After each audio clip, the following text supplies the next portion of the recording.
Passiv yaxshidan aktiv yaxshiga. Abdori Mustafa İslam o'g'li. 2-bab 6-qism. O'zini atash qabul bo'lgan duo bo'lishdir. O'zini atash ikki puti bilan tik turgan duo bo'lish deganlikdir. Yana kelib qabul bo'lgan bir duo bo'lishdir. Ya'ni xuddi Hazrati Ibrohim va oilasiga o'xshash, Rabbimiz İbrahim oilasining İmron oilasiga o'xshash tanlanganligini bayon qilmoqda. O'zini beg'ishlaganlar tanlanamdi yoki tanlanganlar o'zini beg'ishlamdi? Hazrati İbrahimning Qur'onda bayon qilingan Allohga Halil, ya'ni do'st bo'lish jarayoni haqidagi qissalarda o'zini beg'ishlaganlarning tanlandiganligi bilinmoqda. Chunki o'zini beg'ishlash loyiq bo'lish deganlik bo'ladi. Hazrati İbrahim "Men Rabbimga hijrat qilgan biriman" degan vaqtida o'zini atagan edi. "Men Rabbim tarafga mangan biriman" deb ota-onasi, urug' tuqqan va qabilasi, qavmi va yurtini tark etib, hijratning chang to'zonliq yo'liga qadam bosgan vaqtida o'zini ataganligini isbotlagan edi. Hazrati İbrahimning o'zini Allohga atishi o'tqa tashlanish bilan sinalgan. Natijada Namrud yaqqan o'tning oshiq va iymonni kuydirolmaganligi namoyon bo'lgan edi. Namrud yomg'irdan qochib, bir avin mo'ldoriga tutilgan edi İbrahim. U yana bir avin bilan ondan ayoli Saraning kundashligi bilan sinalgan edi. Yana dastlab farzandi bo'lmaslik, ondan yeshi bir yerga berib qolganda dunyoga kelgan farzandi bilan sinalgan edi. U bu imtihonlarning hammasidan muvaffaqiyatli holda o'tdi va Allohning do'sti Halilulloh sifatiga loyiq bo'ldi. U hayotining oxirida ega bo'lgan farzandi bilan ayrilish orqali sinalgan bo'lib, bir tal o'g'li İsmoil va uning onasi Hajarni Faran tog' tizmasining qush uchmaydigan, karvon o'tmaydigan bir jilg'isi bo'lgan Makka jilg'isiga opirib qo'ygan edi. Ularga faqat bir bo'xcha non, bir qoch suv, bor yo'qi mushu narsani qoldirib manganda hijratning kelini Hajar so'rgan edi. Bizni kimga qo'yib mangding? Allohga. Allohqami? Undaqda bizga Alloh kifoya. Bu o'zini atash bo'lmay nima? Insoniyatga o'zini beg'ishlashni o'rgangan Hajar kim edi? Bir ayol, bir qartallik didak edi. Qiyomatgacha haj uchun Makka keladigan har mu'min simvol xarakterda Hajarning qilganini qilish kerak. Bu o'zini beg'ishlashga Alloh tarafidan berilgan mukofotdir. Hazrati İbrahim Ka'bani bino qilish va insoniyatni uningga chaqirish bilan imtihon qilingan edi. Alloh insonlarni hajga chaqir deb amr qilgan edi uningga. Chaqirishni chaqiray, lekin bu qush uchmaydigan, karvon o'tmaydigan jilg'ida mening ovozimni kim anglaydi? Demidi va butun kuchi bilan chaqirdi. Chaqirqini anglag'uchi yanala uningga sen chaqir deb amr qilgan Alloh edi. Uning chaqirqiga vafotidan minglarcha yildan keyin millionlagan inson labbayk deb ko'z yoshlari ichida yugurgan holda keldi, keladi. Mana bu Allohga o'zini beg'ishlaganligiga berilgan mukofot edi. Hazrati İbrahim İsmoilni ata qilgan edi. Ko'rgan bir tushi vajidan o'g'li İsmoilni qurbonlik qilmoqchi bo'ldi. U bu o tushini Yusufga o'xshash ta'bir qilish kerak edi. Lekin o tushini tasdiq qilishqa, ya'ni qat sadaqtar ro'ya harakat qildi. Mana bu nuqtada u to'xtatildi. Allah onunğa hayvanlarning beg'ishlanishi bilan insonlarning beg'ishlanishi orasidagi buyuk farqni o'rgatishni murod qilgan edi. Hayvanlar bo'g'izlanish orqali insonlar bandalik, ya'ni itoat, ibodat qilish orqali beg'ishlanadi. İsmailning qurbon bo'lishi bilan hayvonlarning qurbon bo'lishi orasidagi cho'ng farq bu edi. O savaqni algan edi. O bir tal o'g'li İsmailni Rabbi bilan arasidan chiqarib tashlaganda, Rabbi uni ikkinchi qatim mukofotladi. O mukofotning ismi İshaq edi. Bu shaklda uningga bir narsa o'rgatilgan edi. Allah nemini almoqchi bo'lsa, elish uchun uni almaydi, balki berish uchun aladi. Rasulullohning Allohga o'zini atish. Rasululloh barliqini Allohga atash amrini olgandan keyin o'zini shundoq bir atadiki, zimin guvoh bo'lgan eng cho'ng iymon harakati bu beg'ishlash soyasida amalga oshdi. U xuddi burun tijorat qilgan bir savdogar emasdak, shuningdan boshlab tijoratga qarab qo'ymadi. U xuddi Makkada tug'ilib cho'ng bo'lmagandak, butun atrofidagilarni qaytadan ko'zdan ko'chirib chiqdi va o'ziga Alloh yo'liga o'zini atagan mu'minlardan tashkil topgan yangi bir jamoat shakllantirdi. Rabbi ko'zini ahli dunyoga berilgan o'tkinchi ne'matlarga tikmaslikka buyurdi. Shuningdan tartib u dunyoliklarga qarab qo'ymadi. Dunyoliklar bilan orasidagi bu musofa vafotigacha saqlandi. Rafiqasi Aishaning shohidligidan ma'lum bo'lishicha, ba'zida 3 oygacha Rasulullohning uyida tamoq etish uchun o't yiqilmaydi. Vafot bo'lgan kuni Aishaga bergan pulni yo'qsullarga taqitib bermaganligini so'ragan edi.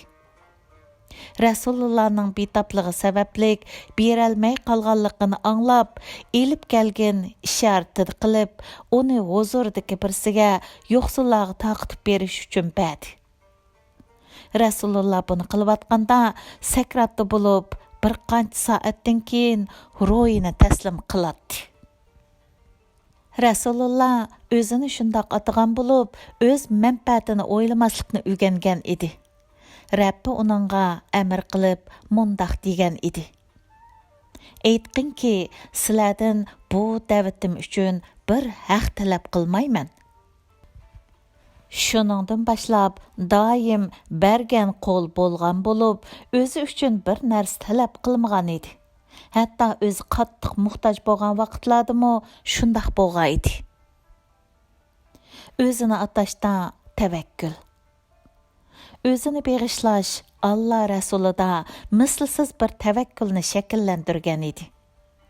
Tavakkulning uning kitobidagi ma'nosi qaramliq va tadbirsizlik emas, qo'lidan kelishicha sababini qilgandan keyin Allohga yelinish va hargizmo voz kechmaslik edi. Hijrat misoli buningga yetarli darajada isbot bo'la oladi. Hijratdan burun puxtalik bilan plan tuzilgan va tayyorlik qilingan edi. Uydan qaysi vaqtda kim bilan qanday chiqish kerak? O'rniga kimni yotqizish lozim? Qayerda kim bilan qanday uchrashish kerak? Qaysi tarafga, qaysi vaqtda qanchalik menish lozim?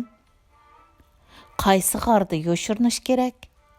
Suv va tamoqni kim elib keladi? Dushman haqidagi ma'lumotlarni kim yig'adi? Ayg'oqchining izini kim yo'qtidi? Madina sahil yo'lida kim yo'l boshlig'ichi bo'ladi? Her kecha qanchalik menish lozim? Bularning hammasi oldin ala belgilangan edi. Rasululloh Savr teg'i, ya'ni Makka atrofida. Itigiga hazirti Abu Bakr bilan birga kelgan vaqtida Allohning yordamini tog' etigida turib kutmaganmidi? Chunki Rasululloh Allohning qonunini, bandining kuchi tugab, toqati yetmagan yerda Allohning yordami kelishga boshlaydiganligini obdan biladi. Rasulullohning kuchi tugamagan bo'lib, oldida qiladigan bir ish bor edi. Ya'ni tog' cho'qsiga yamish. O va hamroyi Abu Bakri tog' cho'qsiga chiqib, u yerdagi g'orga yo'shirinib, Makkadagi patparaqning besqishini kutgan edi. Makkadagi mushriklar safarvar bo'lib, Rasulullohni izlayotgan edi. Ular Rasulullohning kallasini elib kelguchini yuz to'gi bilan tortiqlaydiganligini jakarlagan bo'lib, lükchak, aliqab, o'g'ri, bulangchilar yuz to'ga tortiqqa ega bo'lish uchun uni izlashga kirishgan edi. Mushriklardan bir qismi Savr teg'iga chiqdi. Hatto birsi ular yo'shirinib turgan g'orning oldiga kelib, kichik tarat qiladi. Mana bu vaqtda Hazrati Abu Bakr titrashga boshlaydi. O yerda va shu vaqtda Rasululloh shu tarixiy so'zni qiladi. Ey Abu Bakr, qo'rqmag'in. Uchinchisi, Alloh bo'lgan ikki kishiga kim ziyon yetkazalaydi? Allohga bo'lgan bu ishonch faqat va faqat o'zini beg'ishlash bilan izohlanishi mumkin.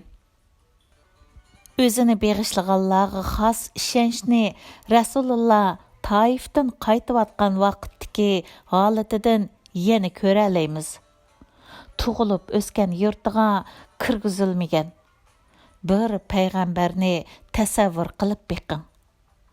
Olamlarga rahmat qilib avatilgan edi u. Lekin qavmi uningga olamlar ichida 1 kvadrat metr zaminni ortiq ko'rayotgan bo'lib, barg'idak hech qanday yer yo'q edi. Panaga bo'lish uchun mumkin deb o'ylagan Taifdan usti beshi qon bo'lib ketgan holda chalmi kesak qilinib qo'g'langan edi. Makkaga kirolmaydi. O vaqtda kishining ichini azgudak darajada qilgan bir duosi bor edi uning. O duosida meni kimlarning ilkiga tashlab qo'yding deb qiydigan edi Rabbiga. Lekin o so'zining orqasidan darhol hushini topgan holda Rabbidan mag'firat tilab mundaq degan edi. Agar menga g'azab qilmagan bo'lsang, bu japalarning hech biriga pisand qilmayman. Meni ko'zni yumib ochqanchilik orliqda bo'lsa-mu, nafsimning ilkiga tashlab qo'ymagan. Bu beg'ishlash ro'yini Badrda yana bir qatim ko'ramiz. Tajribasi yo'q 300 kishi bilan 1000 kishilik bir kuchga qarshi jang qilishni faqat o'zini ataganlik bilan izohlig'ili bo'ladigan bir ahvol. Bu jangda kuchlar tangponligidan so'z etish mumkin emas. Urushdan burun o beshini sajdaga qo'yib, shundoq bir duo qilgan edi.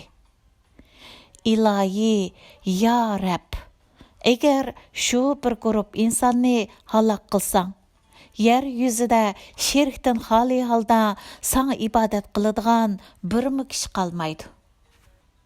Xuddi jangda g'alaba qilishga intilgandek, Allohdan tilginiga erishtimmo, Allohga qattiq yalvaradi.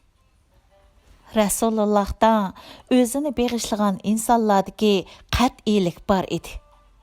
Tutqinini oladi, tilginiga erishadi. Chunki u tutqinini mahkam tutadi. Allohdan bir narsa tilaganda chin dilidan tilaydi. Tutqa vaqtda bütün kuchini qo'liga, duo qilganda bütün kuchini qalbiga yig'adi. Xandak urushining uning hayotida ayrim bir o'rni bor.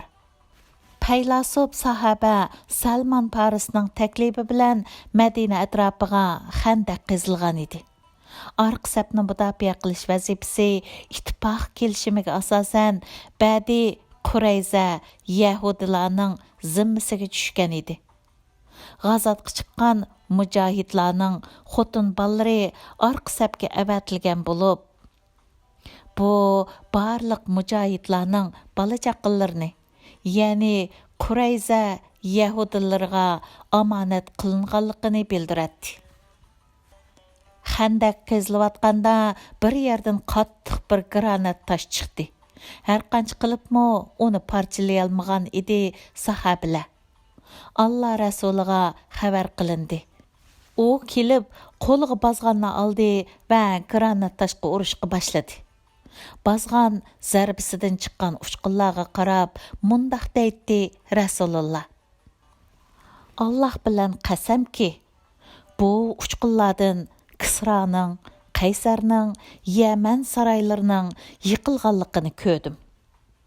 Bu xush bishoratlarning bir qismi shu asrning o'zidala reallikka aylandi.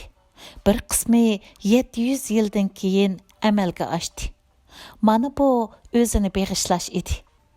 O'zini beg'ishlaganlar kelgusi 700 yil uchunmi bir nishon belgilaydi. U buni deganda, u yerda bu ahvolga shohid bo'lgan qalbida kasal bor birsi. Biz qo'rqqanimizdan hojatxonaga borolmayotsak, buning degan gapini qara, degandak bo'lmug'ur bir so'zni qilgan edi. Shundaq, haqiqatanmi hojatxonaga borolmagan edi. Eng halqiliq paytda arqa sapda turgan Bani Qurayza Yahudilari musulmonlarga xiyonat qilgan bo'lib, barliq mujohidlarning bola chaqasi ularning qo'lida asirga aylanib qolgan edi. Mana, yana bir mening taqatim tugidi degan vaziyat o'ttirga chiqqan edi. Bir kechasi qattiq bo'ron chiqib, mushrik ittifoqdosh qo'shinining yo'g'on qazonlarini uchirtib, o'rib tashlagan edi bu bo'ron. Rabbining amriga bo'ysungan bo'ron mo'min qarindoshlarining yordamiga yetishgan edi. Ertasi saharda dushmanlar yuk taqinlarini tashlab ketgan va endi navbat sizlarda deyilgan edi. Rasululloh o'zini atash o'rnikini mana mushu maydonda yana bir qatim ko'rsatgan edi. Davomi bor.